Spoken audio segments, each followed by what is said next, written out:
ये प्राचीन सिद्ध कुटी है माई ज्वालानाथ जी की। ये आप हरियाणा प्रदेश का जिला सोनीपत के अंदर एक गांव है गड़ी झझारा, और यहाँ पर ये जो देख रहे हैं ज्वालानाथ जी के शिष्य हैं साध्वी अरुणानाथ जी, यहाँ के महंत हैं। आज हम इन्हीं के साथ चर्चा करेंगे गुरु गोरखनाथ महाराज की उपासना आराधना करके। यहाँ पर ये पौराणिक सिद्ध स्थल है जो ज्वाला जी की द्वारा यहाँ पर ये डेरा, ये आश्रम स्थापित किया गया था। आज यहाँ महंत अरुणानाथ जी जिम्मेदारी को निभा रहे हैं। आज हम कुछ जानकारियाँ लेंगे अरुणानाथ जी के साथ में। आइए चलते हैं, सीधा उन्हीं के साथ बात करते हैं। आदेश।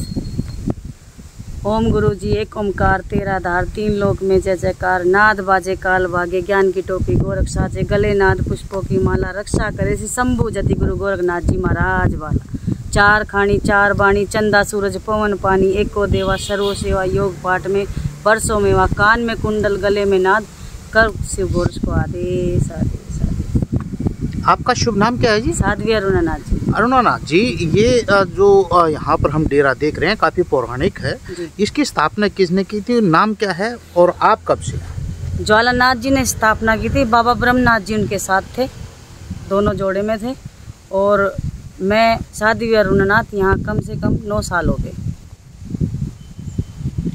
तो क्या आप विषय लेकर के यहाँ पर चल रहे हैं, किस संदर्भ को लेकर के यहाँ पर बैठे हैं? आपके पास आने वाले जो श्रद्धालु हैं वो आपसे क्या चाहते हैं? ज़्यादातर आपका लोगों के साथ वास्ता होता है।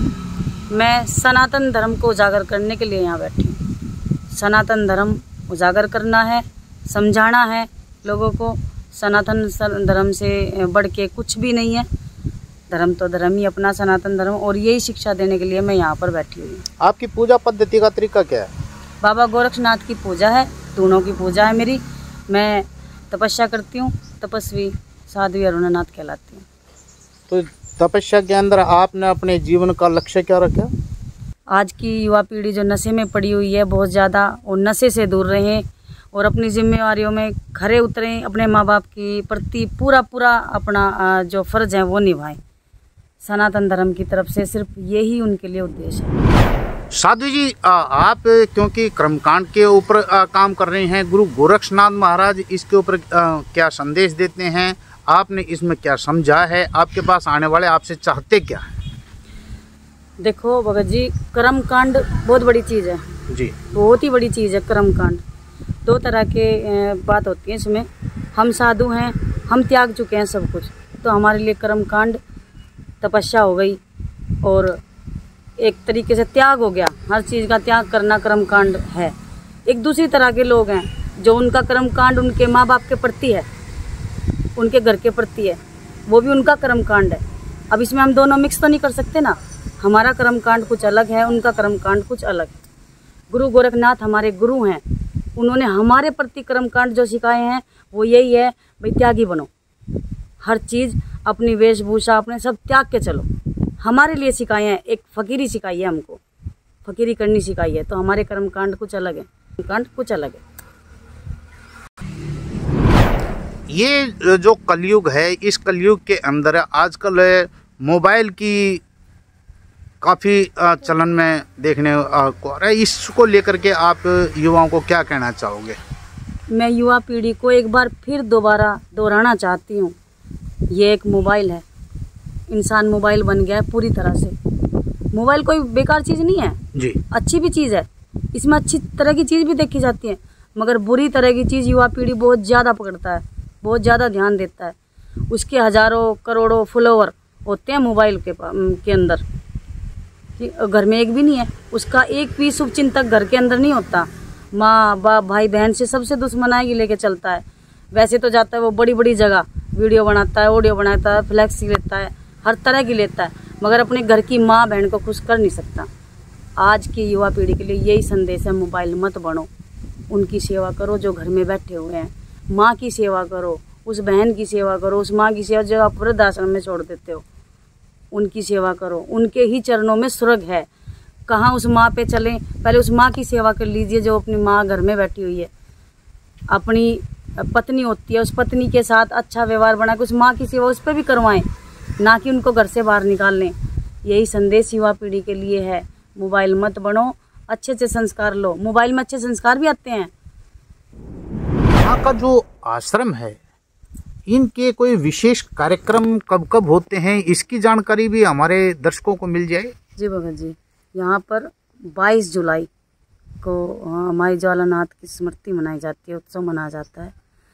और हर साल की 22 जुलाई को मनाई जाती है।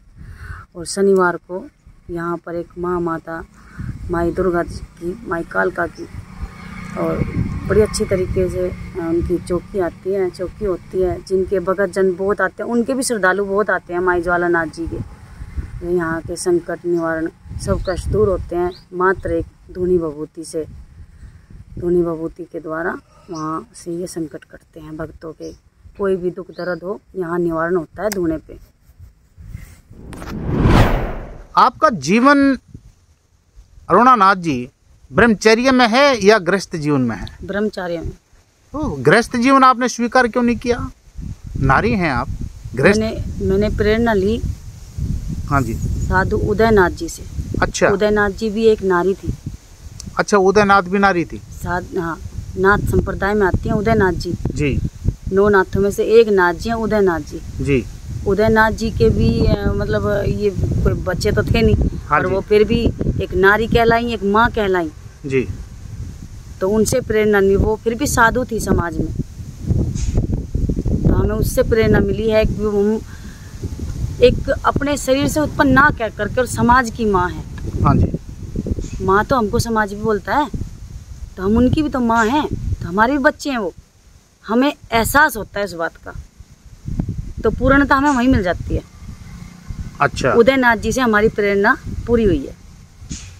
तो आप अपने भविष्य के अंदर जो नारी जाति है, गृहस्थी जीवन के बारे में क्या संदेश देंगे? मैं जीवन के अंदर एक गृहस्थ नारी को यही शिक्षा देना चाहूँगी। अगर वो गृहस्थ में है तो अपनी गृहस्थ को बहुत अच्छी तरह चलाएं, बड़ी अच्छी तरह। गृहस्थ जीवन सबसे बड़ा बताया है, बहुत ही बड़ा बताया है। तो उस बड़े का फर्ज निभाएं और अपने सास ससुर पति बच्चे सबकी सेवा करें। वो आपको उनका गृहस्थ जीवन है। जब आप गृहस्थ जीवन को इतना बड़ा मानते हैं तो आपने क्यों नहीं अपनाया? क्योंकि हमें दूसरी तरह की प्रेरणा मिली। हम उदयनाथ जी की शिक्षा पे चले। उदयनाथ जी ने फकीरी ली है। फकीरी में हमारा जो हमें जो बिताना है, जो समझाया गया है, जो शिक्षा दी गई है, वो अनमोल वचन लगे। हमारे गुरु की शिक्षा दी हुई यही है, वो हमें सबसे बढ़िया लगे। हमारे लिए मतलब एक अनमोल चीज़ है। आप गुरु गोरखनाथ महाराज के शिष्य हैं। बिल्कुल। गुरु गोरखनाथ महाराज को शिव अवतारी माना जाता है जी। और शिव और पार्वती, उनका भी तो पति पत्नी का संबंध माना जाता है ना, उनकी संतानें भी कहलाती हैं। तो उससे प्रेरणा नहीं मिली आपको? नहीं, गुरु गोरखनाथ जी से प्रेरणा मिली ना। हाँ। वो एक गृहस्थ शिव जी से के चेले थे, गुरु थे उनके। अंश अवतारी।